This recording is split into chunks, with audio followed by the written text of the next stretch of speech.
It was a bad one for your Chicago Bears in Gotham City as they fall to the New York Giants 20-12, going to 2-2 in the season. And we welcome you to the Sports Cubicle here on WCPT 820 AM. It's the marvelous one, Dan Marver, Devin Tingle, Paul Chivari throughout the entire show. I'm Mike Mercado, and it was a slog at points. It was a frustrating one at points in a game where we saw Justin Fields throw the ball 22 times, 174 yards, but the tail of the tape, they could not get the ball in the end zone every single time they found themselves in the red zone. Khalil Herbert with 19 carries, 77 yards. Justin Fields adding 52 yards himself on the ground. Daniel Jones decided to heck of a game on the ground with 2 rushing touchdowns of his own. A lot of stats, a lot of things to talk about. Marvelous one. But your thoughts of this week 4 matchup in the Meadowlands in New Jersey as the Bears fall 20-12, a game where we talked about it. My rule of thumb this NFL season, we're going to do multiples of 3 and 6s, and they couldn't get 6s on the board. Your thoughts of this game that we saw between the Giants and our Chicago Bears? Well, mathematically, being a math major, the difference was when each team scored 4 times and the Bears did not score a touchdown. Therefore, that's the problem. They were unable to get a touchdown from the red zone. And a big key was the running game on both sides. Obviously, we knew that there'd be some challenges with New York, with Barkley. They had 262 rushing yards to 149 rushing yards. We had, so that was good. We had 149. They had 262. I was right the first time. 262 rushing yards for New York. And so they had a great day. Now, I like the fact that they're getting a little bit more creative. Fields went deep to Mooney, and so that was great to see. A lot of like screen passes, good. Saw some of that. I'd like to see more play action, and I'd like to see Fields have some planned runs instead of running for his life. Well, there's the magical words, marvelous. But I mean, how many games have you scouted, coached, watched? Let's keep it real. Let's keep it funky when it comes to what's going on with Justin. Justin hasn't been playing all that great. We saw him struggle throughout the first few games. We've given some passes on the monsoon game and going to Sunday Night Football in Lambeau Field. But the kid is getting hit a lot. And this is not excuse making, he doesn't have time. When he does have time, the kid has a huge arm. He could do a lot of things, whether it's with his legs or with his arm, especially if you're designing the plays for it. But he's getting rushed, he's getting hit, and he's getting sacked way too much. And this Mustapher Patrick experiment that they're doing with Tevin Jenkins is ridiculous. You cannot be trying to establish or find out or ease somebody. This isn't baseball. This isn't the NBA. Somebody's getting hit every single play. And the one thing you don't want Justin doing is going down the Sam Darnold road of seeing ghosts. And I think the kid has the mental fortitude to handle it. But you can't be the one shooting yourself on the foot constantly. And, I don't think this is a game where we should be blaming Velus Jones, because that is just a microcosm of this entire game. The first half of this game, that bootleg was killing the Chicago Bears. We predicted it last week. I was making jokes the entire week that Saquon was going to get 200 yards by himself. Sure enough, the entire team does, because this defense allows that. But I will give credit to this coaching staff, not necessarily Luke Getsy. I'll get to that in a second. But that defense, Matt Eberflus and coaching staff involved, they did adjust to that in the second half. The defense did cover their gaps. They were covering Daniel Jones. They were finding where the football was. And I think that was a big thing. So credit to the coaching staff for doing that, for making the adjustments on defense. We talked about screenplays. I think the one thing I'm good on is screenplays to the tight end for a little while. I think I'm okay with that because either it's not working or Komet's not good enough.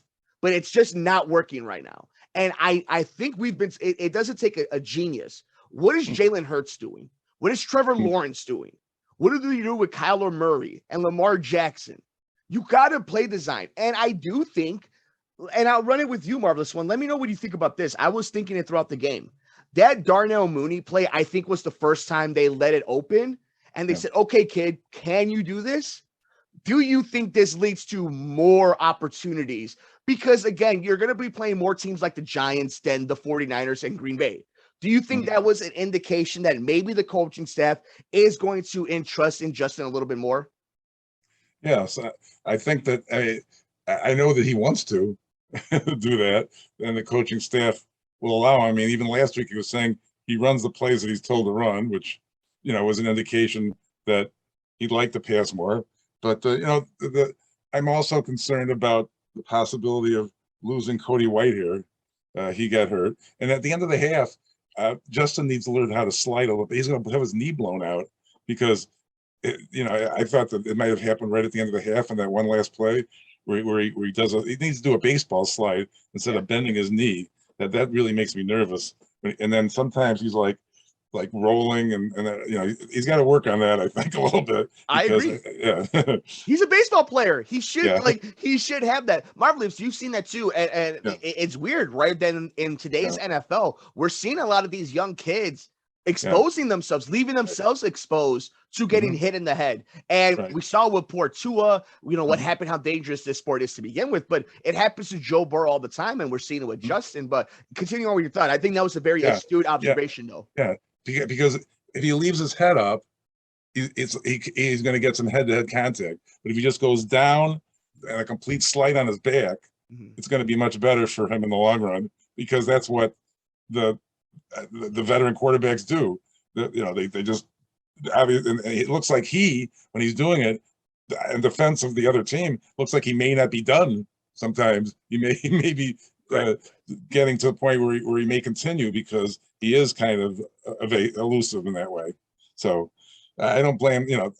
It's very hard too. These big guys, they're running at you with full speed, and all of a sudden you go down. And the physics of it is such that how do they stop? And some of these hits, I've seen some that are so questionable, even on the sidelines, where the guys, inbounds, and he's hit. I've seen the flag removed in some cases where the hit was really before they were out of bounds. So it's the whole thing with I remember there were times where there was a Giants quarterback years ago, Y.A. Tittle. He was like bleeding from the face during a game. So things have changed. I'm glad they're protecting him, but I'm not sure they are when you talk about the Miami Dolphins quarterback. Oh my gosh. That was another story. Yeah. Well, you know what? I'm glad you brought that up, because it does have to deal with Justin. And I think you saw it I think you've seen it with a bunch of conversation now in the NFL is protecting these players. And I think having a player like Justin's going to be interesting for Chicago, because we've never had that kind of player that entices the flag, late hits, roughing the quarterback. And I think, really fast, that Tua, he should not have been playing that game. He was concussed, even though they're going to say it's a back injury. He was concussed on Sunday, and saying it was a back injury just lets you go through the back door and avoid any protocol. And he should not have been out there, because that was an inconspicuous hit. That was a hit we see in the NFL all the time. But when you're coming off of a concussion and you're his size, your thoughts having, as a team that you watch, talk about, and root for, a quarterback who lets himself open and susceptible to that type of hit, that Tua Tagovailoa thing really must have irked you in so many ways as a dad, coach, scout, and lover of the game. It was a little excessive. He was thrown down like a rag doll, it looked like to me, by the feet. So there is that too. So and the penalty. Okay, so if there's penalty for targeting, but penalty for that, there is nothing. It's for roughing the passer unless it's head to head and is considered targeting. So maybe that should be another thing on the agenda, to have some stronger penalties for what they may call excessive roughing the passer. Let's call it. Maybe that there's like a line they can draw. So let's, speaking of that though, I think the line being drawn of the safety, and we'll see what happens in the NFL. The owners and the PA are talking about changing the protocols when it comes to concussion. So we'll obviously be covering that, and it's something that Bears fans are talking about right now because of Justin Fields and how he plays, and how we understand that his play design that's going to bring the most out of him is going to put him out there at risk for plays like this. And you just hope everything is safe in a very barbaric sport that is hard to watch at times. But we are here as the Chicago Bears go to 2-2, falling to the New York Giants 20-12 in New Jersey, in the Meadowlands, in Gotham, in New York City. But now I guess we can move forward to the Minnesota game. And the reason I want to move forward and move the chapter because it doesn't get any easier for them next week. You have the Commanders, you have the Patriots. Those are games that whether you win or lose, you should be in them. And I think for teams that are on the same level-ish as the Bears, it's going to be a lot of games like that. We mentioned it. They're pros. They just don't have the talent, but they're well coached. They're pros. They're going to be in a lot of games with even enough talent. Next week's, that's not going to be the case. Justin Jefferson's a problem. Adam Thielen's a problem. Dalvin Cook or Alexander Madison are a problem. Kirk Cousins, when he's not in primetime or in London, is a problem. So your thoughts as they meet another division rival in a division that you have the Lions scoring 40-something points and still losing in a tough division, the NFC North. I mean, the Vikings proved their worth by beating the Packers in the opening game. And I thought we had an advantage over the Giants because they played Monday night. So I'm not going to say we have an advantage over the Vikings because they played in London. Next week, the Packers and the Giants we just played are playing in London. So it's become a regular thing. I guess they want to have a quadruple header on Sundays now with the night game, the morning game, and the regular double header. You know what? I'll take more football. Just give me it. Just give me it. I think, I mean, obviously the desire is there and the ratings are there. So therefore, this is what happens. So the only problem I have when I'm at a game is I do get irked a little bit about the media timeouts, but I know why it's there. But even in basketball, with every 4 minutes, there's a media timeout in college, the 4-minute, 8-minute, 12-minute. So, but it breaks up the flow of the game sometimes, but it is what it is. So looking into this Minnesota matchup, though, them coming back from London, the exposure of the league, now they're coming in with confidence. We know how good they are. Is it going to be, we're going to make the same prediction we did for the Saquon Barkley bets of the over. It's like Justin Jefferson, whatever the over is bet that. Whatever the touchdown overs are, bet that. It's going to be a rough one. And I don't know how the Bears, unless it's a game like that Pittsburgh game last year, I just don't know how this roster on offense can hang with the Minnesota Vikings. Because here's the thing, right? The Bears' whole concept is, can you have a clean enough drive for 7 to 12 plays to get into the red zone and score a touchdown? Bend, don't break. Here's the thing, though. They got the running back that's going to make you bend, and then the wide receivers that are not only going to break, but break your spirit really early. So I think it might be a long Sunday next week for the Bears against the Vikings, right? Yeah, I'm worried about Dalvin Cook. Like, I mean, he'll be able to run have good numbers because the running defense is not proven to be very effective this year, and so I would expect him to have a good game. And one more thing, did you notice who the quarterback was today for New Orleans? Yes, I did. Oh my goodness, we have gone full circle here in Chicago. And let's go. The redheaded savior himself. And it is, it's always an interesting Sunday when Andy Dalton makes an appearance as we are breaking down the NFL Week 4 and the Chicago Bears loss to the New York Giants here on the Sports Cubicle. It's the marvelous one, Dan Marver. It's Devin Tingle and Paul Chivari throughout the entire episode. I'm Mike Mercado. Make sure you're following us on Twitter at Sports Cubicle TV. Let us know your thoughts of this matchup and the matchup moving forward for these couple of weeks on Monday Night Football on Amazon Prime. And of course, this coming up week where they are playing Kirk Cousins and the Minnesota Vikings. So let's say this, right? I think we kind of have an idea. It might be a long day next week, whether or not Andy Dalton was the starter, if it's Justin Fields, it's going to be a long day for the Chicago Bears, I feel. But your vibes for this team. I think it was a good day for Justin. And a bad day for the organization. I don't know if that's so hyperbolic, if that's too in the moment, but I think I'll explain this to my younger brother because he's innocent, like a lot of our awesome viewers and listeners. They're just fans in the best of ways. They just want to watch their favorite team and they want to see the Bears win. They don't care about long-term building and all this. It's about that given Sunday. But I find myself watching these games on so many different levels.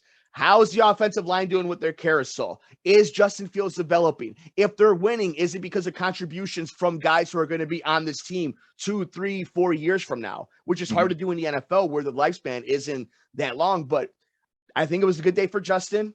I think there was good stuff from Matt Eberflus and the defensive coaching staff, some adjustments from the defense themselves, but special teams struggled, and the offensive play calling and offensive play for a lot of different moments struggled. So I don't know. What are your vibes when after this game, after 4 weeks of a crazy season already? We're talking about this is going to be a win and a loss type of year. They'll be struggling to be an 8-9 team, but it would be nice if they could have get Montgomery back. That would help them a lot. I think that would help their overall offense to have David Montgomery back. And I mean, the Vikings are not, they've had some trouble. I mean, they only beat the Lions by 4 last week, and then that split Monday night game, they didn't look so great against the Eagles. So, they are beatable. I mean, I thought this was a game where we could, maybe the game at Soldier Field, or maybe this game. I thought Minnesota was a possible split this year where we could split with them. But, they've really I think they need to open up the offense a little more and stop the run. Those would be the key, and convert touchdowns. And, hats off to the substitute kicker who was hired 48 hours ago. Yes, as Bagley was the kicker for the Chicago Bears today, as Cairo Santos was dealing with some personal issues. So we'll see if Bagley finds a job somewhere else or how long Santos is out. We know how volatile the kicking situation is, but go figure. A game where the Bears only give up 20 points and all they can find a way is to get 4 field goals. It's very much per the organization and how they've been ran. But, Marver, I think after 4 weeks, I kind of want to get your closing thoughts on this one. Going into next week, you found the reasons why the Bears can win. We know Justin can have that Pittsburgh game. He doesn't have the same weapons that he did last year, but we know the talent's there. We also know the likelihood of some of these dudes just absolutely going crazy from Minnesota. But as a Bears fan, the first quarter, or what would be the first quarter back in the old schedule days, what do you grade the Bears out? I think actually compared to the Matt Nagy era the last year, where it was almost incomplete, because you can actually give real grades because you're watching it. There's film, there's practice. I am putting the Bears right around the C-. First quarter, 2-2, some good stuff, some really bad stuff, room for improvement, but not a lot of leeway. Where are you after the first 4 games for the Chicago Bears as a grade? Yeah, I think that maybe I might even go C+. I mean, I didn't think they would beat the 49ers, and I thought they would beat the Giants. So I've had them at 2-2, but in a different way. Well, with that, we want to hear all of the amazing thoughts from our listeners over at Sports Cubicle TV. I want to thank the marvelous one, Dan Marver, every single Sunday getting with us after he's watched the game, listened to the press conferences, and joins us with a keen eye. He's watched so many games, more games than we will ever get to, and that is why he is so valuable to us. Thank you to Paul, Chivari, and Devin Tingle holding it down over at WCPT during the weekends, and they will be talking everything about Tony La Russa officially leaving the Chicago White Sox, putting to bed this crazy, very unsatisfying season for the Chicago White Sox. Marvelous and I will be talking about the Chicago Cubs. As Marvelous said it to me, what was it? They made their what?